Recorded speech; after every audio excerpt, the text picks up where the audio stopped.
Welcome back to the channel guys. So guys अपना आज एक बहुत ही ज़बरदस्त मोटिवेशनल वीडियो है आफ्टर सिविल इंजीनियरिंग। अभी जो सिविल इंजीनियरिंग का जो एक ईयर ख़त्म हुआ है, एकेडमिक ईयर 2022 ख़त्म हुआ है, इसके बाद क्या करना है, कैसे करना है, पूरा वीडियो देखना। थोड़ा सा बड़ा वीडियो होगा लेकिन पूरा देखना, एकदम प्रॉपरली समझ में आएगा कि जॉब करना है, बिजनेस करना है, डेवलपर बनना है, कॉन्ट्रैक्टर बनना है। ईच एंड एवरीथिंग को एकदम डिटेल में बताऊंगा। मैं व्यूज़ और सारी चीज़ों के लिए तो ठीक है, बट ट्रेनिंग देना, सिखाना लोगों को, कैरियर गाइडेंस की कैसे एक सिविल इंजीनियर या कोई भी इंजीनियर्स या जो अपने लाइफ में स्ट्रगल कर रहे हैं, कैसे चीज़ों को हैंडल करके कैसे आगे चलना है, मैं इस पे बात करता हूँ। ओके, चैनल को सब्सक्राइब नहीं किया प्लीज़ चैनल को सब्सक्राइब कीजिए और वीडियो को जितना हो सकता है उतना शेयर कीजिए, लाइक कीजिए, शेयर कीजिए। कुछ डाउट है कमेंट करके पूछिए, मैं सारे कमेंट का जवाब देने की कोशिश करूँगा।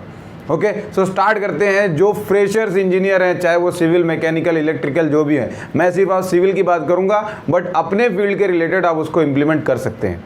ओके, तो स्टार्ट करते हैं। जो नए सिविल इंजीनियर है, सबसे पहले उनको कांग्रेचुलेशन कि वो एक सिविल इंजीनियर अब बन गए हैं, उन्होंने कंप्लीट कर लिया है अपनी सिविल इंजीनियरिंग। ओके, सो मैं भी एक सिविल इंजीनियर हूँ, तो सबको मैं बधाई देता हूँ। ओके, 3 चीज़ है। ओके, स्टार्ट करता हूँ। 3 चीज़ है। पहला जॉब, दूसरा कॉन्ट्रैक्टर बनना है, तीसरा डेवलपर बनना है। 3 चीज़ है। किसी को जॉब करना है, जिसको हमेशा जॉब ही करना है, किसी को कॉन्ट्रैक्टर बनना है, किसी को डेवलपर बनना है। ठीक है, तीनों में डिफरेंस है। अभी मैं हूँ, अगर मैं एग्जांपल में जॉब करना चाहता हूँ, मैं अपने ऊपर ही लेके बताता हूँ, किसी को नहीं बताता हूँ मैं। कोई मत लीजिए कि मुझे जॉब करना है, मान लीजिए पहले नंबर में जॉब करना है, तो मैं क्या करूँगा? आपका एग्ज़ाम हो गया, आपका सब कुछ हो गया, आपको रेस्ट चाहिए, हफ्ता 15 दिन ले लीजिए, उससे ज़्यादा नहीं। चाहे आपको जॉब करना रहे, कॉन्ट्रैक्टर बनना हो, बिल्डर बनना है, डेवलपर बनना है, रेस्ट नहीं लेना। 15 से 20 दिन मैक्स, 1 वीक से 2 वीक मैक्स। बैठना नहीं है, बैठ गए तो ऐसा आलस आ जाएगी, लेजीनेस आ जाएगा, आप काम नहीं कर पाओगे। बैठना नहीं है आपको, यहाँ जाना है आपको। यहाँ मेरे लोग, मेरे दोस्त, मेरे इंजीनियर्स, यहाँ जाना है अपने को। यहाँ से यहीं नहीं आना है अपने को, यहाँ जाना है, बैठना नहीं है। मैं कह रहा हूँ बार बार, बैठना नहीं है। ठीक है, तो जॉब करना है मुझे। जॉब के लिए मुझे सर्च कर रहा हूँ। अगर कहीं हो गया, कंपनी का कैंपस फुल ड्राइव में हो गया तो वेल एंड गुड, कोई प्रॉब्लम नहीं, आप सीधा ज्वाइन कर लीजिए। Okay, learning mind, always keep learning mind. Either it is job, either it is for contractor, either it is developer, builder, कुछ भी हो सकता है। लर्निंग माइंड रखना है। कितना भी पैसा आपके पास हो, कितना भी हो, सब घर पे आपके। जितने भी आप पैसे वाले हो, कुछ भी हो, सब आपके घर पे। अगर आपको काम करना है, सीखना है, सब घर पे। जॉब करना है, आपने किसी कंपनी को ज्वाइन किया, अगर एक्चुअल सीखना है, जॉब करना है लाइफ में, कुछ बिजनेस धंधा नहीं करना है, कॉन्ट्रैक्टर फर्म ज्वाइन करो। या फिर अगर कोई बिल्डर फर्म है अच्छा, जो सारा काम करवाता है, हर चीज़ करना है वहाँ जाके। ऐसा नहीं है कोई चीज़ें कर लिया, थोड़ा बहुत सिर्फ चेकिंग कर लिया, जाके साफ बोल दिए कॉन्ट्रैक्टर और खुश, मैं तो बहुत बड़ा इंजीनियर हूँ। ऐसा नहीं। अगर घसना है, प्रॉपर सीखना है, जॉब करना है, तो कॉन्ट्रैक्टर के पास काम करो। परफेक्ट सीख जाओगे। 1-2 साल आराम से निकालो कॉन्ट्रैक्टर के पास। हर एक छोटी से लेके बड़ी चीज़ में इन्वॉल्वमेंट, इंटरफियर करो। स्टार्ट में आप गए तो सारी चीज़ों को समझने के लिए, बात करने के लिए, नॉर्मलाइज होने के लिए, एक लाइन में आए नए तो थोड़ा सा टाइम लगेगा, 15 दिन, 20 दिन, 1 महीना। लेकिन उसके बाद धीरे धीरे नई चीज़ों पे बार बार नेक्स्ट न्यू बेटर जो मैं कहता हूँ, उस पे लाओ, उसको सीखो। हर एक चीज़ में पूछो, पिंच करो, डाउट पूछो, जो है आपका हर एक चीज़ पे। जॉब की बात कर रहा हूँ मैं, जॉब वालों की। जॉब करना है और जितना हो सके, चाहे ओनर आ रहा है, आपके कंपनी के ओनर आए तो उनके पीछे या उनके सवालों के जवाब दो। वो आके अगर कुछ भी पूछते हैं तो सवालों का जवाब रेडी रहना चाहिए। आप उनकी नज़र में अच्छे होना चाहिए, आपकी वैल्यू होना चाहिए। मतलब उन्होंने आके कुछ सवाल किया कि कितने कॉलम है, कितना स्टील जा रहा है, क्या कंक्रीट का ग्रेड है, कैसा क्वांटिटी है, तो आपके पास उसका जवाब होना चाहिए। तो आपका एक वैल्यू क्रिएट होगा, तो आपका एक स्टेटस होगा कि हाँ आपने बॉस को, तो बॉस आपको याद रखेगा। इससे बहुत सारे बेनिफिट्स है। आपका स्टेटस बढ़ेगा, पोस्ट बढ़ेगी, सैलरी बढ़ेगी। ओके, तो बहुत ध्यान देना। अगर आपको जॉब करना है तो कॉन्ट्रैक्टिंग फर्म से जाना है। अगर बिल्डर के पास भी जा रहे हो कोई इशू नहीं है, बट एकदम ज़मीनी स्तर से सीखना है तो कॉन्ट्रैक्टर के पास, बिल्डर के पास जा रहे हो तो सारे काम होना चाहिए वहाँ पे। ऐसा नहीं है साफ बन के बैठ जाओ। ये हो गया जॉब वाले की बात, और यहीं से ग्रोथ चालू हो गई। लर्निंग माइंड रख के जॉब करना है ताकि आपकी सैलरी भी बढ़े, पोस्ट भी बढ़े और सब कुछ हो। ठीक है, अब आ जाइए कॉन्ट्रैक्टर पे कि कॉन्ट्रैक्टर बनना है किसी भी चीज़ का, आरसीसी हो, फिनिशिंग हो, चाहे किसी फैब्रिकेशन हो, किसी भी चीज़ का कॉन्ट्रैक्टर बनना है। एज अ सिविल इंजीनियर आपको बनना है कॉन्ट्रैक्टर, तो भी जॉब करना पड़ेगा आपको। ठीक है, आपका फैमिली बिजनेस है, आप कॉन्ट्रैक्टरशिप, आपके पापा कॉन्ट्रैक्टर है, आपके चाचा कॉन्ट्रैक्टर है, जो भी है, जहां आपका काम चल रहा है आप वहां जाके बिल्कुल मत सीखिए। As a set, as a owner आप रोल करेंगे, वहाँ पर रोल आपका ऐसा रहेगा, आप सीख नहीं पाओगे। अपनी साइट पे आपको नहीं सीखना है। आप कितने बड़े भी कॉन्ट्रैक्टर हैं, बिल्डर, अपनी साइट पे नहीं सीखना है। दूसरे की साइड पे दोस्त यार 100% होंगे कि ये दोस्त पे जो भी लाइन के होंगे वो लाइन के दोस्त तो रहते ही है। तो दोस्त की किसी और की साइड पे जाके सीखना है प्रॉपरली। 6 से 8 महीना, साल भर पूरा सीखना है each and everything. RCC contractor बनना है तो आरसीसी के अंदर फिटर कितना रेट लेगा, कितना काम करता है एक दिन में, कितना रेट लेगा, क्या हिसाब किताब बैठता है फिटर का।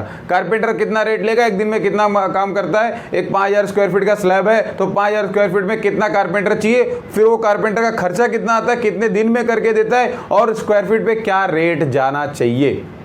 सारा कैलकुलेशन, रेट एनालिसिस, सब कुछ सीखना है। ठीक है, जॉब करते हुए, अभी कॉन्ट्रैक्टर नहीं बना आपने। ठीक है, ये सब कुछ सीखना है। ये हो गया कारपेंटर। उसके बाद भराई, कास्टिंग जो होता है, फिर बांधकाम, प्लास्टर, आरसीसी की मैं बात कर रहा हूँ। फिनिशिंग का कॉन्ट्रैक्टर बनना है। फिनिशिंग का कॉन्ट्रैक्टर पहले से फैमिली बिजनेस है, फिर फिनिशिंग में भी जॉब करो। फ्लोरिंग का, टाइल का, ईच एंड एवरीथिंग का मटेरियल रेट, विद मटेरियल काम करते हैं, मटेरियल रेट, लेबर रेट, उसके बाद कितने दिन में कितना काम होता है, एक मिस्त्री, एक मैसन, एक हेल्पर कितना काम, एक जोड़ी जो होता है, एक हेल्पर एक मिस्त्री कितना काम निकाल के देता है, उसको 1000 रुपये देना है कि 800 रुपये देना है। अगर थोड़ा ज़्यादा काम किया तो 200 बढ़ा के देना है, 1 हाजिरी बढ़ा के देना है, 2 हाजिरी बढ़ा के देना है। उसके बाद आपको सारे रेट्स पता होना चाहिए। बांधकाम कितने में लेना है, टाइल्स कितने में लेना है, वाटर प्रूफिंग कितने में लेना है, प्लास्टर कितने में लेना है, पेंटिंग कितने में लेना है, जिप्सम कितने में लेना है। Each and every construction aspect से जितना काम है सबके rates, with material, labour rate, सारे लेबर का सब कुछ पता होना चाहिए, तो ही आप कॉन्ट्रैक्टर बन सकते हैं। एक एक मशीनरी के बारे में, एक एक चीज़ों के बारे में, कितना खर्चा आता है। मैं एक 10,000 स्क्वायर फुट का काम करूँगा, 5000 स्क्वायर फुट मुझे कितना खर्चा होगा, कितना मेरा लगेगा, कितना मेरा बनेगा। 6-8 महीना जॉब कीजिए कॉन्ट्रैक्टर के पास, जो लाइन में आपको जाना है वहाँ पे जाके कॉन्ट्रैक्टर के पास काम कीजिए। सारा सब कुछ सीख के लीजिए कि एक दिन में एक हाजिरी, मिस्त्री कितना हाजिरी लेता है, लेबर कितना हाजिरी लेता है, कहाँ से मंगाऊंगा, ओडिशा से मंगाऊंगा तो कम हाजिरी लेगा, कर्नाटक से मंगाऊंगा तो कम हाजिरी, बंगाल से मंगाऊंगा तो कितना हाजिरी लेगा। सब कुछ पूरा माइंड क्लियर कीजिए। डायरेक्ट धंधे में नहीं घुसना है, डायरेक्ट कॉन्ट्रैक्टर नहीं बनना है। सीखने के बाद फिर बनिए ना कॉन्ट्रैक्टर, कौन मना कर रहा है। शटरिंग के साथ लीजिए, लेबर पे लीजिए, जैसा, क्योंकि कैलकुलेशन तो पूरा माइंड में आ गया ना जॉब करके कि अगर मैं विथ मटेरियल लूँगा तो ये हाल है, शटरिंग करके लूँगा तो ये हाल है। ठीक है, तो ये हो गया अपना कॉन्ट्रैक्टरशिप। मैं एक एक चीज़ इसलिए बता रहा हूँ, वीडियो बड़ी होगी लेकिन समझिए कि क्या लाइन में मुझे जाना है, कैसे जाना है, वे बता रहा हूँ। जाना आपको है। अब पता चला, अब बिल्डर पे आ जाते हैं, डेवलपर पे आ जाते हैं। मेरे पास बहुत पैसा है, ठीक है, मेरे पास बहुत पैसा है और मुझे बनना है डेवलपर। तो भाई डेवलपर बनना है, तुम्हारी साइट पे जाके नहीं सीख पाओगे। सीख भी सकते हो, मैं तीनों चीज़ की जो बात कर रहा हूँ ना, आप सीख सकते हो, कोई प्रॉब्लम नहीं है, बट उतना नहीं सीख पाओगे, उतनी सब कुछ चीज़ें उतनी आसानी से नहीं कर पाओगे आप। मुझे पता है नहीं कर पाओगे। कर लिए तो बहुत बड़ी बात है, बहुत अच्छी बात है। ठीक है, डेवलपर बनना है आपको, बिल्डर बनना है, तो आप डायरेक्ट जाके लाइन में नहीं खड़े सकते। ठीक है, आपके घर वाले लोग हैं, आप बाजू में रह के, साथ में रह के सीख सकते हैं, सब कुछ कर सकते हैं। बट क्यों, दोस्त यार के है ना साइट, वहाँ पे ज्वाइन कीजिए ना। स्टार्ट से लेके ज़मीन के 7/12 से लेके 7/12 का जो पेपर होता है, लैंड का जो पेपर होता है, वहाँ से लेके प्लान अप्रूवल, बिल्डिंग अप्रूवल, सब कुछ, एनओसी, फायर, ये जितनी भी डॉक्यूमेंटेशन, द बिगेस्ट चीज़ अगर डेवलपर बनना है आपको तो डॉक्यूमेंटेशन है। डॉक्यूमेंटेशन आपको आना ही चाहिए, तो आना ही चाहिए। उसमें सब कुछ आ गया, 7/12 से लेके पदेशन तक।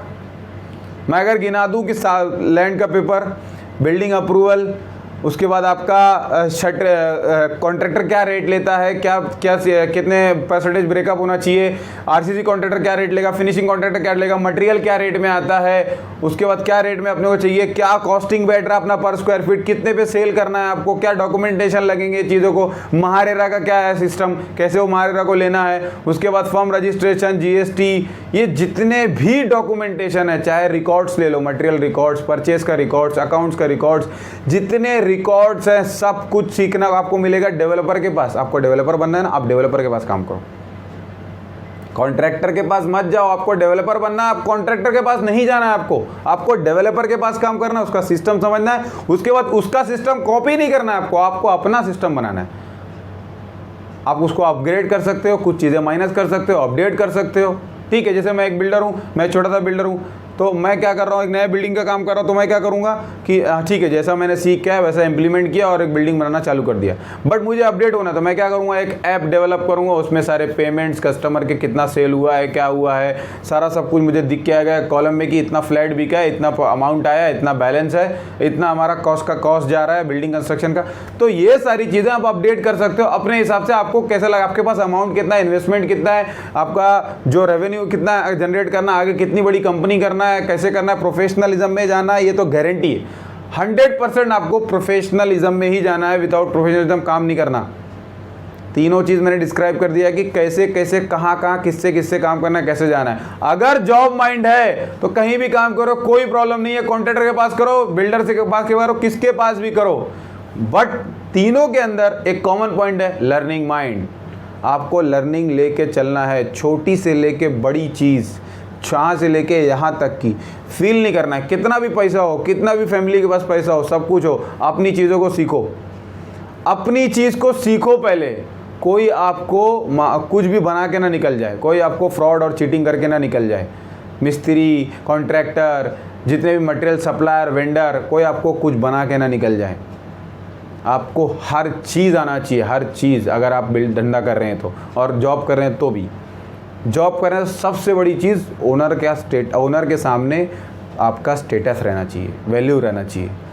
ओके, ये तो था अपना कॉलेज के बाद कैसी चीज़ों को समझना है। और रही बात जॉब की, तो जो जिनके पास पैसा है वो तो इंटर्नशिप पकड़ लीजिए, ट्रेनिंग ले लीजिए, कोई प्रॉब्लम नहीं। जिनके पास नहीं है, जिनको जॉब करके पैसा कमाना है, उनके लिए अलग लाइन भी है। अगर खाली यही लाइन में काम करना है तो प्लीज़ जॉब ढूंढिए, मिल जाएगा आपको, कोई प्रॉब्लम नहीं है। सिर्फ ये बना हुआ है कि जॉब नहीं है, जॉब नहीं है। एक बार निकलो, रेज्यूम्स प्रिंट्स लेके रेज्यूम के निकलो मार्केट में, आपको कोई ना कोई तो जॉब दे देगा 100%, चाहे 5,000 की क्यों ना दे, पकड़ लो, बढ़ जाएंगे आप। लर्निंग सीख लिए, प्रैक्टिकल आ गया, 5 से 10, 10 से 20, 20 से 25, 50 हो जाएगा।